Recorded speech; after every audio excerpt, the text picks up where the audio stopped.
All right.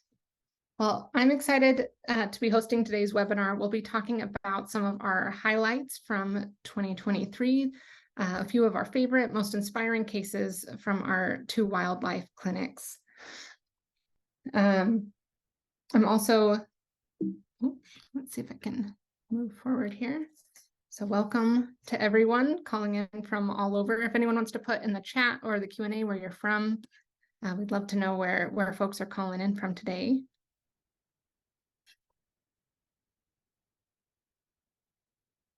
But just as by way of introduction, my name is Angie Trumbo. I am the Conservation and Education Specialist here at Bird Rescue, and I've been with the organization since 2017, but I started before that even as a volunteer. And I love birds and I love the work that we do, and I'm excited to be a part of this organization. My favorite bird that we care for is the Western grebe. They are just beautiful, they have big personalities, and they're a lot of fun to take care of. So that's my favorite bird. Just as my professional background and educational background, I have a bachelor's in international business and marketing, and I'm about to graduate with my master's in biology with a focus on avian conservation from Miami University this year. I just wanted to give you a quick introduction to some of our highlights by numbers from the past year. And a lot of these can be found in our latest annual report as well. But we took care of over 2,500 patients between our 2 wildlife centers last year. We also were able, even though there weren't any spills or anything going on at the time, we did wash. We performed 164 washes on patients, some of these oiled by natural seep, but we use our same wash techniques to remove products like sticky glue traps and vegetable oil, fish oil, and things of that sort. So even when there's not an active spill going on, our wash facilities are being used, and we are training and caring for birds and training our staff on those procedures. We've also cared for over 1,000 orphaned baby birds over the past year. We see a lot of those in the springtime, whether they've fallen from nests or have become orphaned in other ways. And a huge part of our work is taking care of those young birds and seeing them all the way to release back in the wild. We also released 50 brown pelicans with blue bands during the past year. So 50 more patients for you to keep an eye out for along the coast. And just to give you an idea of the breadth of our work, we've cared for over 91 different species at our centers. The majority of those are these birds you see listed here. So a lot of mallards, especially with the orphaned baby birds, black-crowned night herons. We also see a large number of western gulls, egrets, brown pelicans, Canada geese, and western grebe. So that makes up a bulk of a lot of our care, but what we're going to be hearing about tonight are 4 very individual specific stories that are representative of a lot of the work that we do. And each of our presenters picked out their favorite story from the past year to share with you. So I'd like to turn the time over to start with Kylie, our center manager from our Southern California Center, and I'll let her introduce herself and share her story with you. Hi, everyone. My name is Kylie Clatterbuck. I'm the Wildlife Center Manager down here in San Pedro, California. My background is I have a degree in marine biology from California State University, Long Beach, and I've actually been working with bird rescue for 15 years now. I started off as a rehab tech, transitioned into volunteer coordinator for a bit, and now center manager. So I've worked a lot of spills. I've worked with a lot of different species, and I'm really excited to present my favorite cases from this past year. So my story covers, in fact, 3 patients that we received, and these are grebe chicks. And for those of you not familiar with grebes, much like Angie, they're one of my favorite birds. They're migratory birds that come and overwinter down here in Southern California, but a lot of them do also nest in various areas down in San Diego and up in more of the Ventura and Santa Barbara area. So while grebes in general are pretty common patients for bird rescue, we don't commonly receive chicks. But we got 3 this year. Clark's grebe 676 was found in early June by a member of the public. It was orphaned on Lake Casitas up in Ojai. It's 33 grams on intake, and we believe it was only just a few days old. Came in dehydrated and orphaned, and I kind of put orphaned in quotes because sometimes people mistake baby birds as being orphaned when in fact their parents are just out feeding themselves or taking a little break. So we don't quite know if this chick had been abandoned or not. Western grebe 23717, found later in June, also by a kayaker up in Kachuma Lake in Santa Barbara area. This one was a bit bigger, a bit older at 164 grams on intake. And then finally, our third chick of the year was another Western grebe, 789, was found in early July and also on Lake Casitas in Ojai at 36 grams. This chick came in extremely malnourished and dehydrated. So we're just going to talk a little bit about how the rehab of these birds went. As you can imagine, it was a pretty intricate rehab process. So why are these my patients? You know, the grebes and baby birds alone can be really difficult to rehabilitate for numerous reasons. So the combo of a grebe plus a baby grebe is quite challenging. As with orphans, you know, the ability to replicate their parental environmental needs are often really difficult in a rehab setting and factor into the ability to receive the right nutrition to help their bodies and minds grow. And as rehabbers, we are always aware of the risks of baby birds for imprinting or habituating to us as humans, which can be really detrimental to their survival overall. So I want to talk about a few key aspects of these babies, but realize that a lot of time, effort, and intricate details went into hand rearing these baby birds. So we're just going to, you know, kind of just briefly touch the surface of their care in general. Okay. So the first one we kind of want to talk about is the replication of their environmental needs. So grebes are a really unique species. They spend the entirety of their lives basically on the water. They even construct floating nests. The chicks, in fact, ride on their parents' backs for a significant amount of time in order to rest and kind of keep warm. They spend some time in the water to stimulate them to defecate, as well as to provide exercise to help maintain their growing bodies. And as you can imagine, it's really difficult to replicate as a parent here in a rehab setting. So we have worked on techniques in the past that can kind of help replicate at least the benefits that these natural behaviors provide the birds. So initially, when they first came in, we had the idea to set up several different types of bins for them.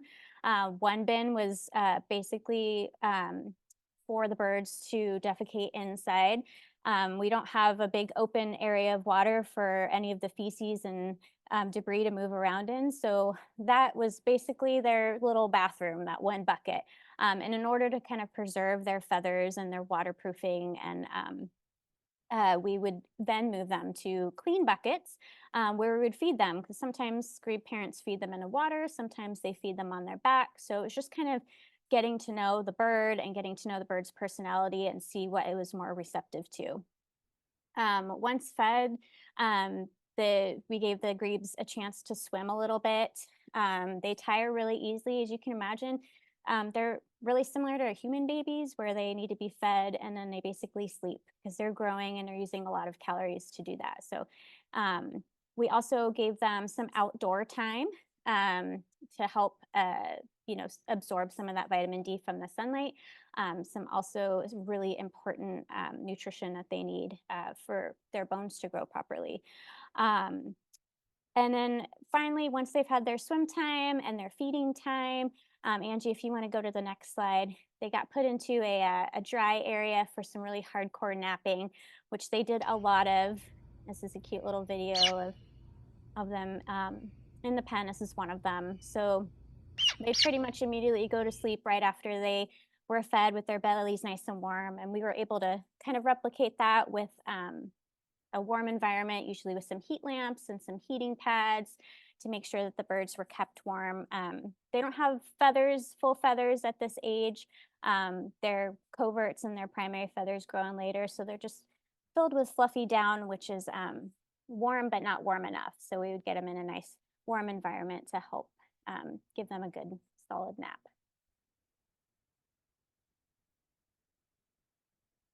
All right, the next thing, nutritional requirements. This is probably one of the hardest things to replicate for any animal that we have in care.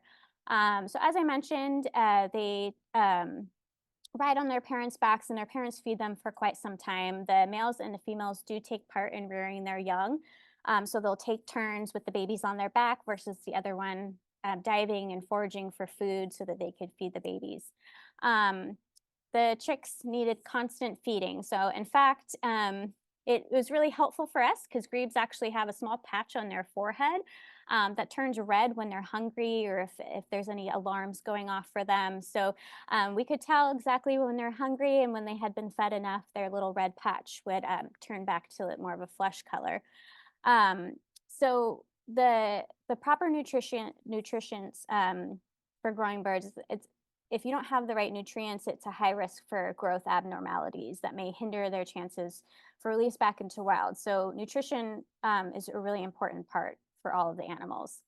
For the first few weeks, in fact, the staff diligently fed these chicks every 30 minutes. They would adapt the amount of food, the techniques for feeding them, and the frequency as the chicks grew. Again, just kind of like you might do for a human child. As they grow, things change and you have to adapt to that. So we had to really be cognizant of the animal's behavior as well. So they were also supplemented with a multivitamin designed for aquatic birds. We at Bird Rescue feed dead fish to the animals, which, you know, anything that's dead and frozen is going to lose a lot of nutrients. So these multivitamins help ensure that these animals are still getting some of the essentials that they need for growth. Eventually, the chicks were also tested using live prey, which we just picked some goldfish, and that was to help test their ability to dive and hunt and feed themselves. And luckily for grebes, this is an instinctual behavior, so none of our chicks had any issues learning to dive or being able to capture live prey in our bigger pools outside. So for the first initial time in care, these birds received daily exams as well. We want to make sure their legs, their wings, and everything are growing well.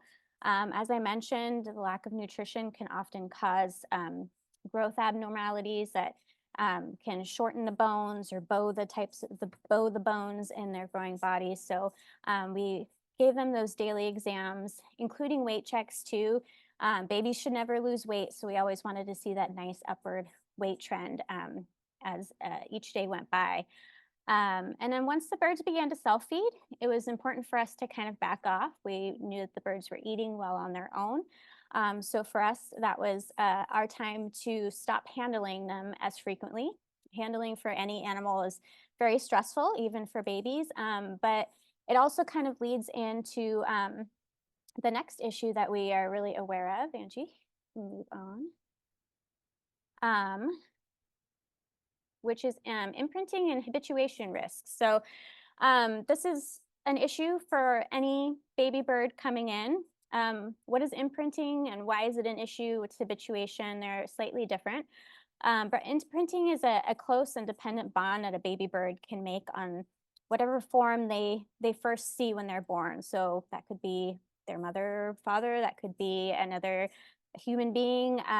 You know, it's a bond that they form where they need that individual in order to help keep them alive. With these chicks, they were estimated only to be a few days old, so imprinting still seemed like a risk to us.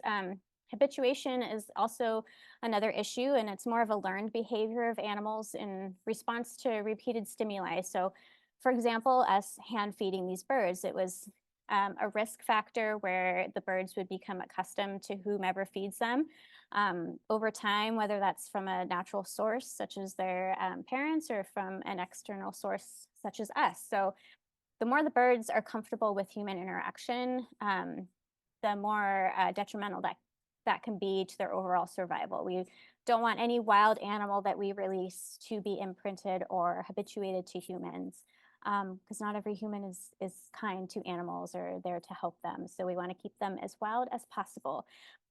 So we went through some pretty great lengths to ensure that these babies kept wild. Throughout the grebe's care, the staff were diligent in presenting the birds with puppets or models that simulated adult grebes or what their parents would look like. We also luckily had some adult grebes in care at the time, so they had some external stimulation in terms of learning the behaviors from their actual kind. So it was a great opportunity for them to spend a little bit of time out there in the big pool with our adults every day. We also played colony noises and feeding noises every time we fed the birds. So we had a tape playing of grebes and screaming pretty much. You guys will see it in the next video. But it's a way to help the birds kind of not only see but hear what they should be hearing if they were in fact out in their colony being fed still. They were also given mirrors inside their enclosures. At one point, all birds were housed by themselves because they came in at different times, so we gave them mirrors. This picture here is actually a puppet that was designed by Kadi, whom you'll hear from later, but this was our waterproof version of Mother, who was able to float around in the pools, and both babies really gravitated towards that replica of the adult grebe, which really, really helped kind of give them something other than us to look at. And going back to the adult grebes we had in care, we call them surrogates, but they don't take care of the babies. They're not going to adopt them in and feed them and take care of them, but they do tolerate them being in there and are great role models overall.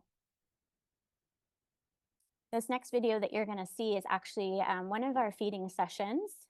This was a grebe model that we had, and we were able to place it next to the feeding bins, and each time we fed the animals, we had the mother present there, and the grebes actually really took to that as well and able to visualize that instead of looking at us. And you'll hear the grebe calling noises too.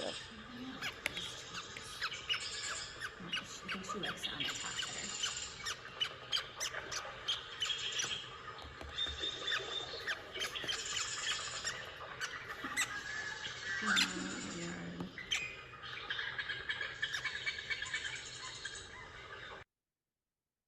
You see, it's really hard to get them to eat. I mean, it's hard to replicate that overall. They'd be getting the perfect size fish that the parents picked for them. And here we went from small cut fish to larger cut fish to eventually whole fish, but trying to work with the chick to get it to eat.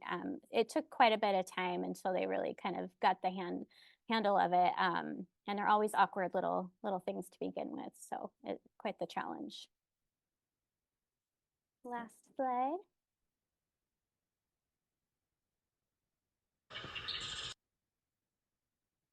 All right, and our results. So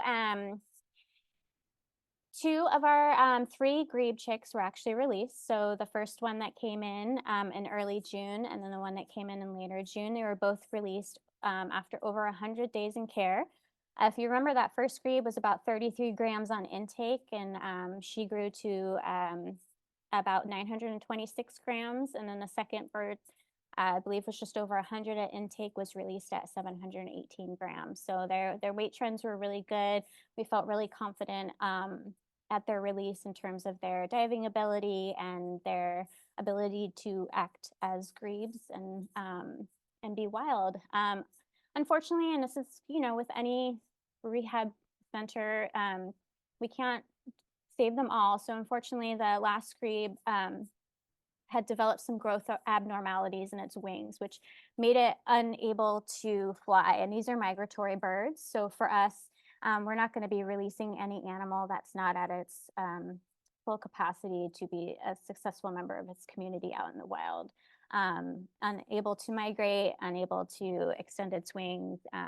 We felt like it was most humane thing to euthanize the animal at that time. But for rehab, 2 out of 3 is a huge success, and we couldn't have done it without the dedicated time, effort, and overall creativity of changing things up at the last minute, trying out new things, doing what was best for the animal to give the 2 that we released the best quality of life possible. So this is the first chick that came into care at her release. It's a Clark's grebe. The difference between Clarks and Westerns, you can see the Clark's grebes have white above their eye. That's their little mask. And then the Western grebes eye is actually, the feathers around it is darker black and gray. So you can tell the 2 out in the wild. And then the final video is the release of the second grebe, 717. Let's see. There he is swimming away, diving, popping up. So just kind of getting used to his environment. Both were released in areas that grebes frequent, so they'll be able to join their own colony and migrate when they're ready. And that is all I have. Thank you so much.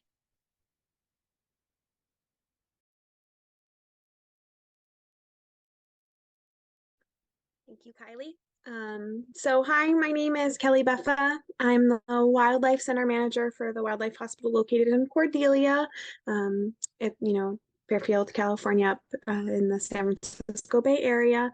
I graduated from Cal Poly San Luis Obispo with a degree in animal science. I'm also a registered veterinary technician. I've been with International Bird Rescue for 9 years now. I started as a part-time wildlife rehab technician and then moved up to a full-time position, and after 7 years as a technician, moved into a management position. I grew up local to the Wildlife Center, and I'm incredibly proud of the work that we do here. You know, these animals that we're going to talk to you about tonight, it's just a small snapshot of the number of amazing animals that we get to help every single day. So today I'm going to be showing you the case of brown pelican 23-645. This was one of my favorite birds of the year, just because it can show the true incredible healing power that birds, and in particular pelicans, have. And it shows the important work that we do with wildlife who've been impacted by humans. So brown pelican 645 was found at a boat launch in Richmond, California. It was rescued by a member of the public, which is how we get most of the birds in care. They're concerned citizens who see an injured animal and call to get the help that we need. We wouldn't be able to do the work that we do without the people who see the injured wildlife and bring them into care with us. So this bird, since we're located a little bit inland, this bird was brought to Wild Care, which is a wildlife center in San Rafael, who frequently transfer aquatic birds to us. And they were able to transfer the bird to us quickly to get it to our dedicated specialized facility for water birds. So this pelican was suffering from a large number of injuries, as unfortunately we commonly see with birds who end up entangled in fishing line. It had a patagium wound, which is a part of the wing. It had multiple mandible wounds, which is the bottom part of the bird's bill. And we can usually tell if a pelican's entangled based on similar injuries that we see. So even if we don't see line or hooks on their body, we can usually tell that these injuries were caused by fishing line. And so we always take radiographs just to make sure that they don't have a fish hook in their stomach or another part of the gastrointestinal tract. And good thing we do, because this bird did end up, if you can see, know if Angie can circle it, but if you look in the lower left of that corner, you can see that this bird did have a very large hook and lure inside of his stomach. One of the other injuries that he had was some severe leg injuries that I'll go into a little bit in the next couple of slides. And just a little bit of a warning, the next image does have some blood, but we do like to show, the extent of the injuries that these birds encounter with fishing line and what they can heal from. Next slide. Yeah. So the beginning process for care for any animal is a full physical exam. That's how we identified all those injuries that we talked about on the slide before. So 645 was also cold on arrival. So he received heat support and fluids. Bird temperature is much higher than people like to think it is. You know, birds, we want them over, 102 degrees. They're quite warmer than people. And they need the warmth and the fluids and the food to heal from those injuries. But fortunately, it started eating very quickly in care. So much herring was eaten from this animal. And the first thing that we addressed after stabilizing it was removing the fishhook in the stomach. The technique used for this bird was to anesthetize him and manually remove the fishhook from the stomach with my hand. So that is me in the left with my arm in all the way in the mouth of that pelican. And you can see I have a shoulder length glove on because it's really gross down in there. The photo of the fishhook itself was a little too gross to share with you all today, but let me tell you, it also had a smell that came with it when it came out of his stomach. And fortunately, my small hands are come in very handy to get all the way down in there. This was just one way that we use to remove fishhooks if we can safely get it out. It works great for pelicans since they're bigger birds, but there's a multiple other different techniques that we can use depending on the species of bird who swallowed fishhooks and if it has come in contact with their stomach lining or not. And really, this is quite surprisingly a quick process. It only takes really a few minutes to get that fish hook out from them, fortunately. As another term for it is I'm a human endoscope. Next slide. So the other common problems that we see with fish hook injuries, and this bird suffered from them, are severe leg wounds. So this bird had a partially severed, really important tendon in the leg. And due to this injury, the bird was what we call knuckling, which is he was trying to stand on the top of the foot, which can also cause some really severe injuries. So we had to use corrective wraps to prevent this, to allow his foot to be in normal position so he could walk around. It could walk around. The leg required weeks of cleaning the wound, debridement, which is removing the damaged and dead tissue that had to be done by the staff every couple of days. It also required a couple of surgeries with our veterinarian, Dr. Rebecca Doer, to remove that. Received a course of antibiotics, multiple antibiotics, and pain medications to be able to recover from this injury. Fortunately, as you can see in the photo on the left, where he has that large gash in his leg, after a couple of weeks on the right, you can see it's just got a nice good scar tissue that has formed over, no tendon exposed. It was able to fully heal. This bird with this injury, one of the techniques that we use to help support them is called float therapy, where we put them in a little small pool to allow them swim time, since when they have these types of injuries, can often cause them to either not want to stand at all or have severe limps, either because of the physical damage that's on the leg or it's very painful for that type of injury. So float therapy allows them, gentle use of their leg while relieving the pressure of their body weight, helps keep them clean, and depending on the species can help encourage eating because it's a more natural environment for them to be floating in water while they eat. We did use multiple forms of physical therapy. So in addition to float therapy, we also used a physical therapy to help with this bird's limp that was caused from the severed tendon, where we do daily walking therapy over obstacles. We changed directions. We even used weights to help increase the strength of that leg. So we fortunately have a great team and an innovative team where we can create therapies that these animals need to get them successful conditioning to be able to be released into the wild as a normal animal. Important medical keeping was also critical for this bird, so we're able to take videos of how the walking therapy is so we could keep good track of how they've been improving and what we need to change to make sure that the treatment was successful. Slide. 645 also suffered from severe mandible wounds. So both sides of its face had bone exposed. So these injuries don't heal well or quickly on their own without intervention. And our veterinarian, Dr. Doer, is able to clean these wounds and actually suture pouch skin over the exposed bone. They were able to heal beautifully, and this is just one of the many incredible and again creative surgeries to recover from injuries like this that she and our team are capable of doing. So you can see the large multiple inch scab and bone that's sticking out on the left, and then on the right it's fully completely closed over and caused that to just heal. I mean, within a couple of weeks it's fully healed. And this bird spent months in our pelican aviary, which is a 100-foot flight cage with 2 large pools. So it was able to have good flight conditioning. So we knew that with that patagium injury, he was able to fly and forage and had fully recovered from that. It also allowed us a lot of space to observe walking, swimming, perching. Was able to spend time with other pelicans that we had in care at the same time. It's a mixed species aviary, so he was also around gulls and cormorants, so whilst in care, we can give them at least the most normal to what they would see in the wild as possible and have them with others, either of their same kind or who they'd be interacting with in the wild. So the specific injuries that we went over for this incredible bird was able to overcome is just a tiny piece of the care that it received at International Bird Rescue.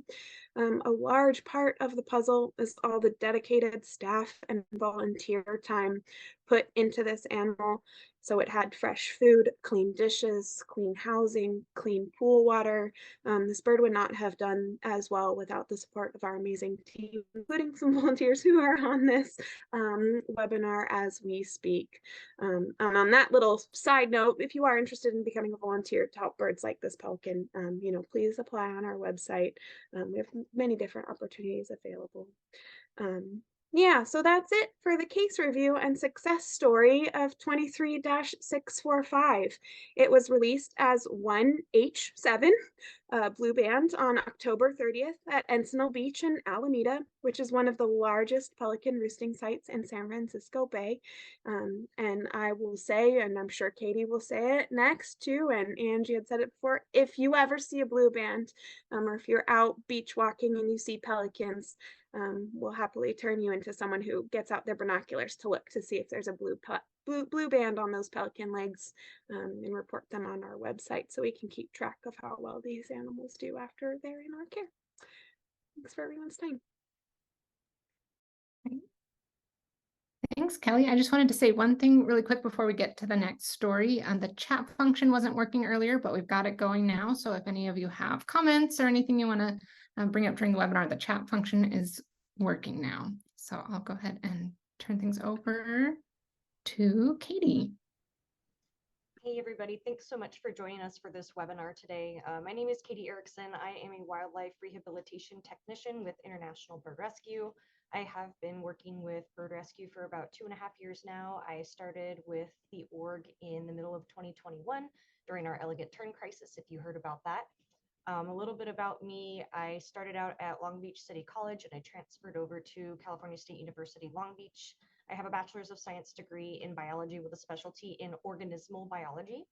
And I graduated in 2019. I got into rehab as a volunteer at another wildlife center in 2018 and eventually became staff there in the end of 2020. And I was working with birds and reptiles and mammals, but I really wanted to get more involved with oiled bird care and just bird care, water bird care in general. So bird rescue seemed like the right place to be. I like cars, I like dogs, I like birds, of course. I like to dive when I can. I tend to consider myself a creative person. I am a rookie naturalist with the Cabrillo Whale Watch program, and I am a former California least-tern nesting monitor. At Bird Rescue, I really like to work with pelicans, pelagic species, and unusual visitors like tropic birds and booby species that we receive. You can go ahead and move on to the next one. Thanks. So the patient that I would like to talk about today is patient number 500 of last year for our Southern California Center. I am based at the San Pedro facility, just like Kylie. And I received a call on May 8th from a woman in Culver City about this pelican in a parking lot. It was a hatch-year bird, meaning that he was born last year, sometime earlier in the year. And, she knew that the bird was in the wrong place. Pelicans don't belong in parking lots. And so she called and She wasn't really sure if, bringing the bird over was going to be the right thing to do, but after a nice long discussion with her about all of the things that we could potentially do to help this animal, she did bring the bird over to us for care. He was weak and he was tired and very skinny, but she did get some help from animal control getting the bird into her car. These are photos from our rescuer, Anne. So he took a little car ride and he was very sad, as you can see, not putting up too much of a fight. But he made it over there nice and safe, and I took him in and did his intake and made sure that he got some good supportive care. We can move on to the next one. So you can see, if you look at the image on the left, that this problem is somewhat obvious. His mouth is very broken. So his lower jaw or mandible was broken on both sides and tilted off to the side, so much so that his bill tips couldn't align and the bird could not feed itself. And that explains why the bird was so weak and so skinny, because he couldn't eat anything. So making sure that the bill tips line is very important for feeding and diving. So this bird absolutely needed some medical intervention. So we did have to hand feed this bird and give him some good supportive care to prepare him for an anesthesia procedure so that we could put some pins on this animal, what you're seeing here in the photo on the right. So we essentially, we were worried, like these are difficult fractures to try and treat, but we gave it a go. Pelicans end up being excellent patients for many reasons. And, this was a young hatchier bird who had, a big life ahead of him, and we wanted to see what we could do to help him. So under anesthesia, our veterinarian, Dr. Dewar, broke both sides of the bill. The bill was not fully solidified in that awkward position, so we were able to gently re-break it, of course, again, under anesthesia, so the bird didn't feel a thing. Realign it and put pins in place to make sure that those fractured bones were going to line up properly once fully healed. Okay, yeah, we can move on. So the photo on the left here is what the bird looked like pretty close, not long after his anesthetic procedure. So you can see that we have some metal pins in place there, and we actually use epoxy to hold those pins in place. And there are some protective wraps around the bird's bill as well, so as not to cause any problems. We did close the upper and lower bills together because after the procedure, our veterinarian wasn't content with the alignment of the upper and lower bills, so we had to go a step further to ensure a good outcome. So she taped the upper and lower portions of the bill together, which you can see here on the right photo, essentially using the upper bill, which was not broken, as a splint for the bottom one, which again was broken. So using the top one to try to line up the bottom one at the same time. So if the bird's mouth is taped shut, how did we feed it? This may sound a little bit intense, but we did have a small slit cut into the bird's very large pouch, and we were able to put oral water tubings in there so that the bird could stay nice and well hydrated. And we were also able to feed the bird this way by dropping fish into the pouch and massaging the fish down. After 2 weeks, the bones in the mandible had knit together, and we were able to remove the tape to allow the bird to feed himself. So one of the reasons that we did this is there are some problems that we have as humans that may require us to have our mouths wired shut. Jaw surgery, various accidents that someone might get into, etc. And typically people have to go like on a special or liquid diet to prevent further problems. So this is kind of a similar situation. We wanted to make sure that all of the hard work that we were putting into this bird was not going to get undone by him trying to feed himself with an unstable mouth fracture. So those fixators and that tape were very helpful. And we wanted to make sure that we wanted to make sure he wasn't going to undo our hard work by trying to feed himself before it was ready. All right, we can move on. I had a really quick question I want to bring up, Katie. Since pelicans breathe through their mouths, how did this one breathe in this situation? So we had it so that, so again, he could get air through the pouch because the bird's trachea is actually further down in the pouch and the slit was up here. Air can go in that way. And I believe we also had the bill spaced just enough to make sure that air could go in through the mouth as well.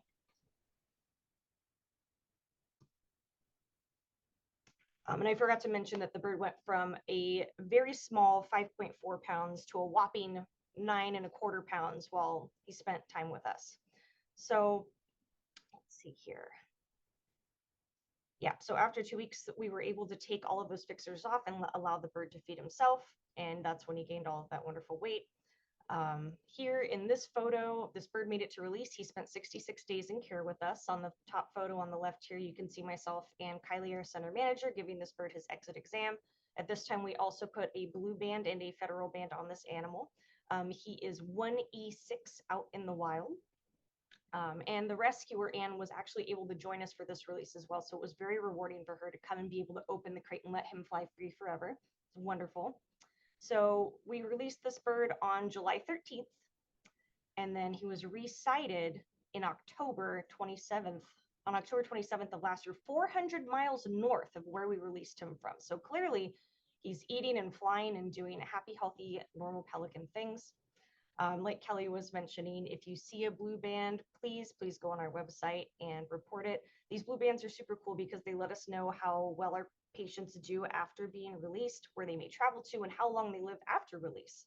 If you see a blue band, try to write it down and get it to us. This helps us collect valuable data on post-release survival of these animals. And on top of that, we absolutely love to know when our patients are doing well after release, especially this young bird who is thriving in his second chance at life. And that is all I have for this one. Hi, can everyone hear me? Yeah. Great, thank you. Hello, my name is Sofie Dinglasan. I am one of the full-time rehabilitation technicians at the SF Bay Center.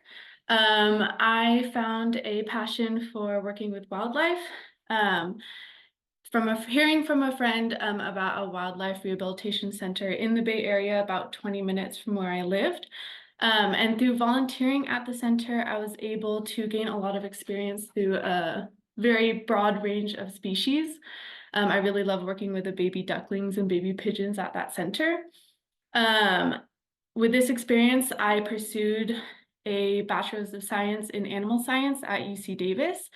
And during undergrad there, I was actually able to intern at the Wildlife Rehabilitation Center that I volunteered throughout high school at. So it was a very full circle moment for me. I became IBR staff in March of 2022, and I was able to experience quite a lot in the short amount of time. I was able to experience my first baby season, and I loved working with the common merchicks and the green herons and just being able to see all the baby birds that we're able to raise for release. So my favorite patient story of 2023 is a Western snowy plover, patient ID 231186. So in late September, we got a text from a wildlife biologist who was monitoring a population of these plovers, and she saw one of the plovers that seemed to be injured and wanted to bring the bird in. On intake, the bird was found to have a patagium wound, and as Kelly was saying, the patagium is like the skin and feathers above the elbow on a wing. And the bird may have been predator caught or maybe even clipped by a car, but the origin of the wound is still a mystery. These plovers are very, very small. This bird came in weighing around 32 grams. And so while these birds are small, palpating a fracture is still possible, but very difficult. So while we were aware of the patagium wound, we weren't able to identify the left radius fracture until we were able to take x-rays or radiographs. And the radius is a bone in the wing. Next slide. So luckily our center veterinarian, Dr. Rebecca Doerr, was at our SF location that week. And while the bird was stabilized and treated for the patagium wound overnight, it was ready for the whole body radiographs as well as the surgery the next day. According to the surgery notes, Dr. Doerr was able to clean up the laceration as well as the wound that went into the wing and able to suture it closed. As Kylie was also saying about how baby birds need supplements to compensate for the nutritional deficits in the frozen fish, we also needed to provide calcium by compounding calcium slurry for this bird due to the fracture until the fracture was stable.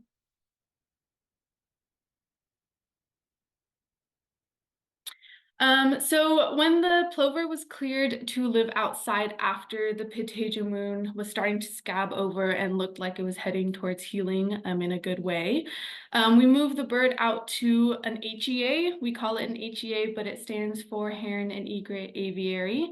It is used during baby season for the hundreds of black crowned night herons, snowy egrets, and my favorite, the green herons, where they are housed before release. So these enclosures are predator proofed, and they have a lot of little stones and are appropriate for these small shorebirds. In addition, we added some enrichment such as some pans of like sand, as well as pans and trays of pebbles, like smaller pebbles as well. We also included some foliage as well as like tops of kennels, like dog and cat kennels, to be able to provide like cover and shade for the bird. Next slide. Oh, unfortunately the slide or the image wasn't there. But in order for birds to be released from IBR, especially birds that are not babies when they arrive to our center, we need to ensure that they have competent flight as well as appropriate weight for the species, and that all injuries are resolved and healed. When recovering from the injuries in the HEA, we noticed that the bird was able to gain good height when flying, but also tired very quickly. And also we saw through, unfortunately, the image isn't up there, but there was a recording of a slow motion video that we captured where we were able to see a slight head lean and tail tilt of the bird. And so after consulting with both Dr. Dorr and Kelly, we decided to start exercising this bird as a form of physical therapy. We wanted to see if more practice flying will be able to the bird could gain more endurance as well as correct the head lean and tail tilt. We took copious notes for this bird and exercised daily until the bird was able to maintain height for multiple, like around 30 seconds to a minute, was able to be evasive during flight as well as to correct the head lean and tail tilt. Oh, there's the image. So after 56 days in care, the snowy plover was released, was cleared for releasable flight and released by Kelly and the wildlife biologist that originally brought the bird in. Patient stories like this stick with me and is the reason why I chose this bird to be my favorite patient of 2023, since I believe that it showcases our motto that every bird does matter, and it also does show the steps that needs to be taken to confidently release birds back into the wild. Thank you. Great. Thank you so much to each of our panelists for sharing those stories. I hope you all feel inspired by these amazing success stories to take action in your own lives to help protect the birds that we share our environment with. I picked out a few key tips based on the stories that were told as some suggestions of ways that you can take action. Number one being that if you see a bird in crisis, you need to take action and help them get to a wildlife rehabber. Just like in the story of the pelican that Kadi took care of and the grebes that were rescued off of ponds. If you see a bird in trouble, be sure to grab them, call a wildlife rehabber, call your animal control, whoever you have local that can get them the care that they need. Also, if you see things in nature that don't belong there, clean them up, especially when it comes to things like fishing line and fish hooks that can sometimes get tangled in trees or in shrubs or along the edges of the water. If a bird gets entangled in those, it can be a life-threatening injury. So cleaning up things that don't belong there is extremely helpful. And particularly for birds like plovers, the snowy plovers out in California, paying attention to posted signs where these birds that will indicate where these birds might be nesting or living, because they're very small. They have great camouflage and it can be hard to see them out on the beach. So keeping an eye out for signage is very helpful. Let's see. So we'd love to take some questions here at the end. I see one starting here, Pelican 231186. Where was that one rescued from? Person who shared that story, jump on here. My patient 231186 was rescued from the colony in Bodega Bay by the wildlife biologist who was surveying that population. Great. Does anyone have any other? Question. Yeah. Any other questions? And was the snowy plover, was that a young bird or an adult bird? The snowy plover was a young of the year bird, yeah.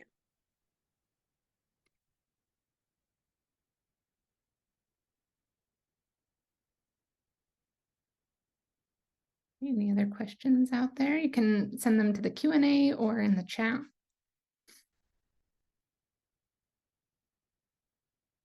Okay. Where do the fish come from to feed the birds? Anyone like to jump on that one?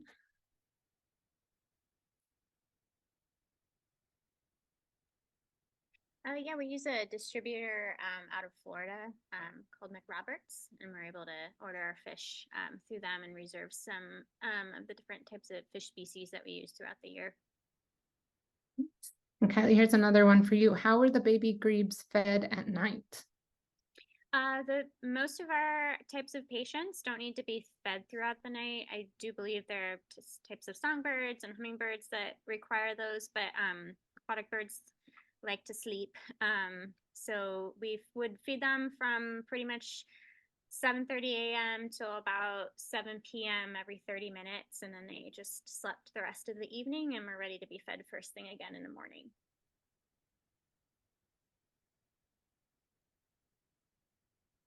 I had a question about whether we're taking in mallards due to lack of capacity. The LA Center takes in plenty of mallard ducklings every year. And in the San Francisco Center, we do accept all mallard ducklings that come into care. We are not the facility that raises them to release. Fortunately, we have dedicated duckling and gosling facilities located around us that have purpose-built facilities for them. So it's a great place for them to get rehabilitated there, but we do accept them and stabilize them and then transfer them to the other centers. We also had a question about visiting the facilities. Our facilities are generally closed to the public, but we will be having open houses this year. We have one in San Francisco Bay Area that will be on May 11th. And another one, I can't remember the date for our Los Angeles one. Does anyone on here want to jump in with our LA open house date? I believe it's August 8th. August 8th, yes. So keep an eye out for those. That's a great time to come and see our work closer up and get to know some of our team members there. Just really quick, I know that we're not typically open to the public, but if at any time you would like to see some of the birds in care, I'm going to drop a link in the chat to our bird cams if you would like to see what our birds are doing. I think that's a great way to keep track of our patients a bit. Let's see. Someone has a question about if you see an American white pelican with black tags on its wings, who would you report that to? That would be a bird that wasn't banded by bird rescue, but you can report those wing tags and any bird band you find on reportband.gov. That's where they track the whole national database of all the banded and tagged birds. So that's a great place to send in reports. You can send in blue band reports to there as well. But there's also a spot to report our specific bird rescue blue bands on our website as well. You should get information back regarding that animal and when it was tagged and where it was tagged and what group and what circumstances. So it's always a fun thing and really helpful for us rehabbers to receive these ban reports, because it just helps validate all of the work that we as staff do to rescue and rehabilitate and get them back out into the wild. So don't be shy about reporting bans you find.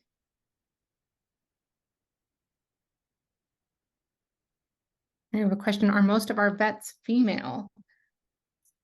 I believe that all of our vets are female on our team. One permanent veterinarian for that visits both facilities, the LA and the San Francisco facility, and then we have 2 relief veterinarians that yes, are also female. All right. Well, we are just about out of time, and I wanted to move. Okay, a couple other questions. A couple other questions. Do we miss a couple other ones? Go ahead and grab them. There's questions on how to handle birds which need to be rescued. I mean, each circumstance is really unique. It sounds like this bird was stuck between rocks. One thing you always want to do is remember human safety comes first, so don't put yourself at risk trying to rescue an animal. We work really closely with local animal control, so you can always call them to help assist in a rescue, and then they'll transport the animal to the appropriate rehab center. So that was that question. And then I love this question. What's the biggest problem you face as a rescue? Is it supplies, resources, donations, lack of volunteers? I would say all of the above. I mean, we are definitely a nonprofit organization that run off donations, and those donations go directly to the animals that we care for and the resources that we need in terms of fish and supplies and people to help care for these animals. So we always need donations, and then you know, your time is also a donation, a really selfless donation as well. If you're interested in volunteering at all, we definitely need and love and take and appreciate all of our volunteers. I think Angie's going to go over this, but you can go to our website and there's an application that you can fill out if you're interested in doing an internship or some volunteer with bird rescue. Our applications go through our volunteer coordinator, and we hold monthly virtual volunteer orientations. And then Angie, I'll let you finish it off with your cool slide. For sure. So if any of you, if you're feeling inspired by the stories you've heard tonight and would like to support our work, we have a number of different ways that you can get involved. As Kylie mentioned, we do run on donations, and so that's a great way to help. If you just go to the birdrescue.org/donate, you can make a gift to support our work. If you'd like to get more hands-on involved with our work, as I mentioned, volunteers, we're always in need of volunteers at both our centers to help out with the bird care, and also for things like outreach and education and spreading the word about the work that we do and helping people learn more how to live in harmony with wildlife and birds in their area. So there's a lot of different opportunities for whatever your interests might be. If you're not located by one of our centers, but would still like to volunteer and do some things that help protect birds and their habitats, you can join our CAP program. That's our Conservation Action Program, where you can sign up and help out with nature cleanups, restoration events, things like that, all of them making a difference for birds in need and helping spread your enthusiasm and love for birds with people around you. And if you're feeling particularly inspired by some of our pelican stories, we have a new t-shirt in our store, as well as a number of other fun merch items, but you can get one that features a blue-banded pelican release. So be sure to check out our stores. That's a great way to support our work and spread the word about bird rescue as well. So yeah, thank you to everyone for joining us. I hope you enjoyed these stories and got to learn a bit about our work. And yes, thank you. I will be sharing also, I'll be sending out an email to follow up with this with a link to the recorded webinar, as well as links to some of the resources mentioned as well. All right, thank you, everyone.